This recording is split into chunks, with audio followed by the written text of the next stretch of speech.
সেই তো রোহিণী কালীবাড়িতে গেছিলাম, তো সেখানে ছিল পৌষ মেলা। খুব সুন্দর হয়েছে, খুব আয়োজন, খুব সুন্দর, খুব খুব সুন্দর করেছিল। আর এত খাবার খেয়েছি, ফুচকা খেয়েছি, পাপড়ি চাট খেয়েছি, চপ খেয়েছি। আগের বছর মানে গত বছর মটরশুঁটির কচুরি করেছিল ওরা, কিন্তু এবছর সেটা আর করেনি।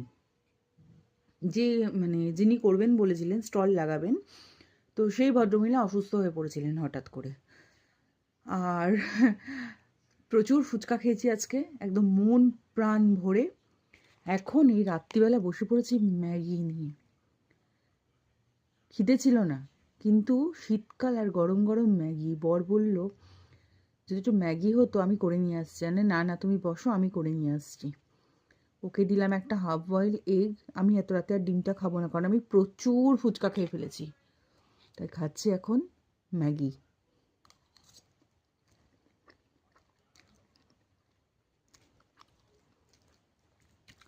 কারা কারা আমার মতো বলো তো, যারা মাঝরাতে ম্যাগি খেতে খুব ভালোবাসো?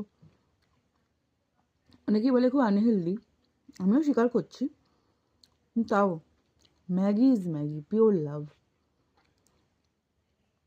সবথেকে মজা হতো যখন কলেজে পড়তাম, তখন খেয়ে যেতাম ম্যাগি, নিয়ে যেতাম ম্যাগি, এসে খেতাম ম্যাগি।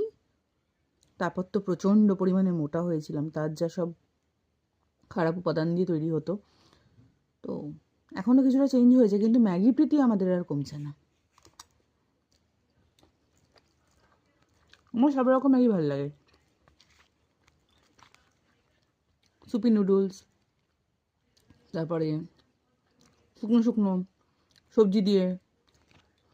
আর সব থেকে ভালো লাগে হচ্ছে এই যে প্লেন ম্যাগি, যাতে কিছু থাকে না, শুধু মশলা। আর আমি একটু মশলাটা বেশি খাই, বেশি ডার্ক হলুদ কালারের হয়।